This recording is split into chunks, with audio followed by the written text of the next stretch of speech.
This statue, with its unique features. Unique. Lady Justice clad in a sari. A sari. Holding the Constitution of India instead of a sword. The Constitution. And without the traditional blindfold. No blindfold. Has been interpreted by some as a symbol of India's evolving understanding of justice.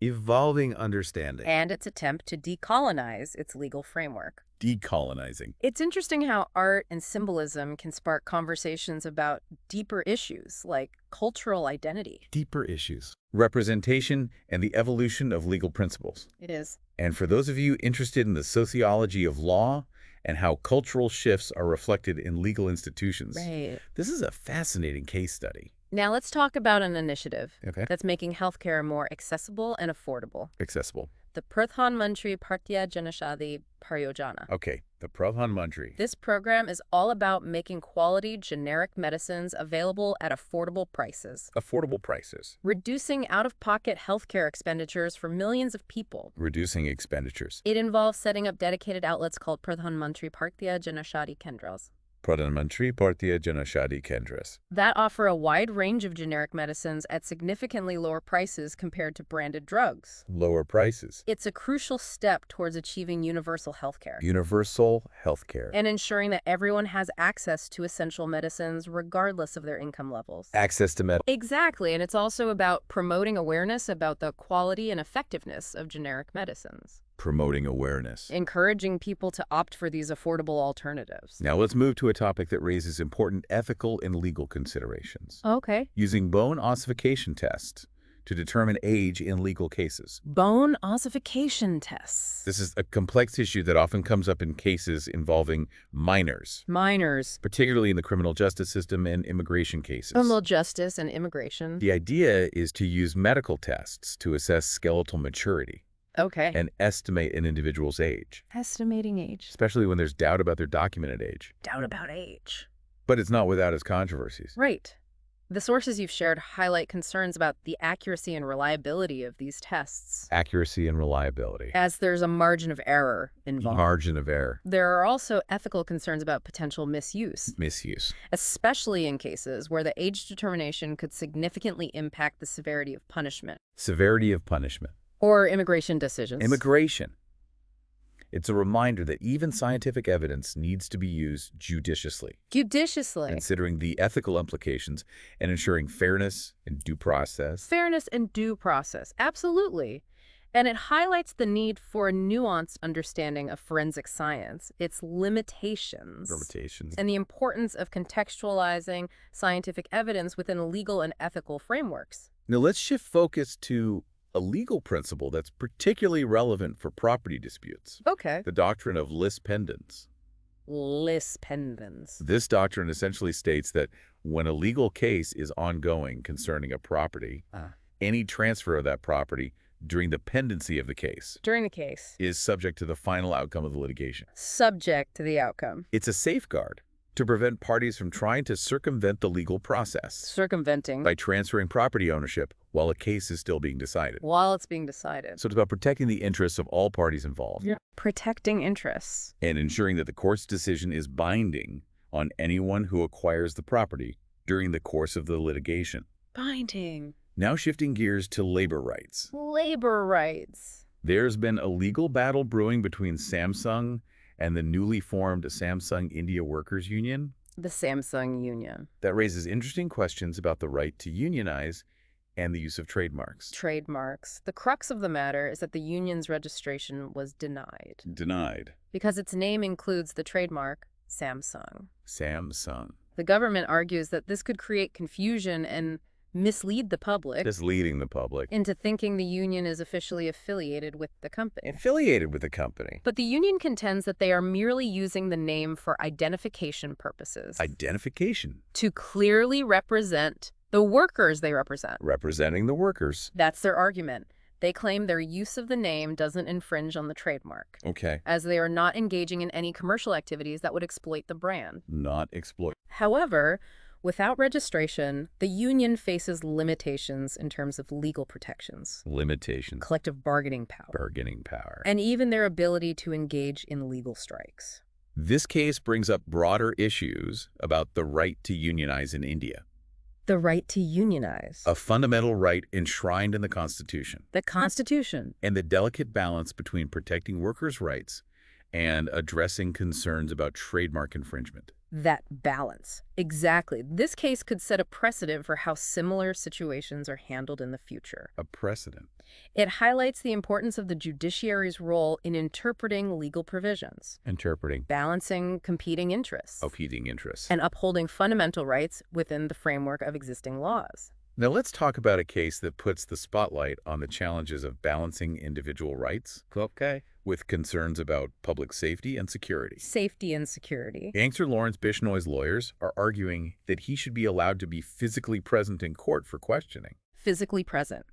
This case revolves around legal provisions that allow authorities to restrict the movement of prisoners. Restricting movement. Deemed a threat to public safety or national security. A threat. In Bishnoi's case, the Ministry of Home Affairs issued an order preventing him from being taken out of jail, even for court appearances. Not even for court. Citing concerns about potential security risks. Security risks. And the possibility of him coordinating criminal activities. Coordinating activities. So it's a clash between the right to a fair trial. Fair trial. Which includes the right to be present during court proceedings. Right to be present. And the state's responsibility to maintain public order and prevent potential threats. Preventing threats. It's a complex legal dilemma with valid arguments on both sides. Both sides. For those of you focusing on criminal justice and legal procedures, okay, this case offers valuable insights into how the judiciary interprets and applies these provisions, weighing individual rights against broader security concerns. There was also some confusion and concern among the Indian diaspora, regarding potential changes to the Overseas Citizens of India card. The OCI card. Yes, some rumors were circulating about changes to the OCI status. Rumored. Prompting the Consulate General of India in New York to issue a clarification. A clarification. It's a reminder of how sensitive this issue is for the millions of people of Indian origin. Millions of people. Who hold OCI cards and value their connection with India.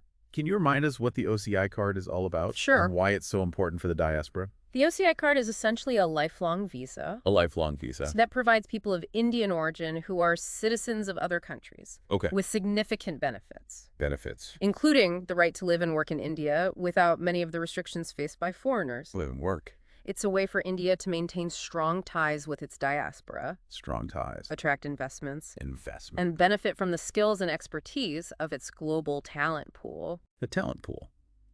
But it's important to note that there are some limitations to the rights of OCI cardholders. There are. They cannot vote whole Indian passports or work in government jobs. That's right. And there have been some recent changes to the rules. Recent changes. That have caused some apprehension among OCI cardholders. Apprehension. For example, they now need special permits to visit certain restricted areas. Restricted areas. And their status under the Foreign Exchange Management Act has been reclassified. Reclassified. These changes have led to uncertainties and concerns about the future of the OCI card and its perceived value. Uncertainties and concerns. Indeed, this is an evolving area of policy. Evolving. And it's crucial for UPSC aspirants to understand the historical context, the rationale behind the OCI card. The rationale. The recent changes and the ongoing debates about its future. Now let's talk about a landmark judgment. Okay. That has significant implications for the digital landscape in India. The digital landscape. The Bombay High Court's decision to strike down certain provisions of the IT rules. That empowered the government to set up fact-check units. Fact-check units. This judgment is a major victory for free speech advocates. Free speech. And a setback for the government's attempts to control online content. Controlling content. The court essentially ruled that the government cannot have the sole authority to determine the veracity of information online. Determining veracity. And that these provisions granted it excessive power to censor dissenting voices and potentially stifle free speech. Stifling free speech. So it's a significant development for digital rights. It is. And a reminder of the importance of judicial scrutiny to prevent government overreach and protect fundamental rights. Judicial scrutiny. Even in the online sphere. Exactly. The court emphasized that while the government has a legitimate interest in combating misinformation and fake news, it cannot do so in a way that undermines freedom of expression and the open nature of the internet. The open internet. This judgment has far-reaching consequences for the future of digital governance in India. Far-reaching. And highlights the tension between regulating online content and upholding fundamental rights in the digital age. Now, shifting focus to defense cooperation. Defense cooperation. Spain's Prime Minister, Pedro Sanchez, visited India recently. He did. And it seems like strengthening ties in the defense sector was a key priority. Strengthening ties. Yes, this visit underscored the growing strategic partnership between India and Spain. India and Spain. Particularly in the area of defense industrial collaboration. Industrial collaboration. A major highlight was the inauguration of the C-295 transport aircraft manufacturing facility in Vadodara, Gujarat. C-295. This project is a significant boost for India's Make in India initiative. Make in India. As it's the first time a military aircraft is being manufactured in India by a private company. So it's not just about acquiring aircraft. No. But about developing a self-reliant defense industrial base in India. Self-reliance. With technology transfer, job creation, and the development of local supply chains. Exactly. This project is a testament to India's growing capabilities in defense manufacturing. Growing capabilities. And its ambition to become a major player in the global defense industry. Beyond defense, were there any other agreements signed during the visit? Yes. Both countries also signed MOUs for collaboration in a wide range of sectors. A wide range. Including trade information, technology, infrastructure development, renewable energy, pharmaceuticals, and tourism. It seems like the India-Spain relationship is blossoming. Going beyond traditional areas of cooperation and expanding into new and diverse sectors. Reflecting a growing convergence of interests and a shared vision for the future. It's a positive development. Positive. Showcasing India's expanding diplomatic footprint and its efforts to diversify its partnerships across various continents. Now let's talk about a long-standing international dispute that continues to simmer. The issue of the Chagos Islands. The Chagos Islands. This dispute involves the UK, Mauritius, and the US. 3 countries. The UK controls the Chagos Islands, which include Diego Garcia, home to a major U.S. military base. A major base. However, Mauritius claims sovereignty over the islands. Arguing that they were illegally separated from Mauritius during colonial times. So it's a complex issue intertwined with colonial history, strategic interests, and the right to self-determination. It is, and it's been through various international legal battles. With rulings from the Permanent Court of Arbitration and the International Court of Justice. 2 courts. Both supporting Mauritius and calling on the UK to return the islands. But the UK has resisted these rulings. Creating a diplomatic standoff that continues to strain relations. That's right. The UK argues that the issue should be resolved bilaterally with Mauritius. While Mauritius insists on the UK complying with international law and the rulings of international courts. International law? It's a stalemate that highlights the enduring legacies of colonialism. And the challenges of resolving territorial disputes that involve competing historical claims and strategic interests. Now let's shift focus to a diplomatic row that has escalated in recent months. It's a diplomatic row. The tensions between India and Canada. This diplomatic standoff originated from the killing of Hardeep Singh Nidara. A Canadian citizen whom India designated as a terrorist. On Canadian soil. Canada accuses India of involvement in the killing. While India denies any role and in turn accuses Canada of harboring Khalistani extremists. It's a serious accusation that has led to a breakdown in diplomatic relations. A breakdown. Absolutely. Both sides have expelled diplomats. Suspended visa services, issued travel advisories, and engaged in public accusations. Leading to a deep sense of mistrust. And creating a challenging situation for both countries. It's a situation that underscores the delicate nature of diplomacy. How domestic politics and security concerns can spill over into international relations. And the complexities of managing relations when there are deep-seated differences and a lack of trust. Exactly. This diplomatic row has broader implications for India's relations with other Western countries. And highlights the challenges of navigating geopolitical realities in an increasingly polarized world. Let's move on to another conflict. Okay. That's been simmering for years. but has witnessed heightened tensions in recent months. Heightened tension. The conflict between Israel and Iran. Israel and Iran. This long-standing rivalry, rooted in historical grievances, ideological differences, and geopolitical ambitions, has escalated with Israel launching airstrikes on Iranian targets.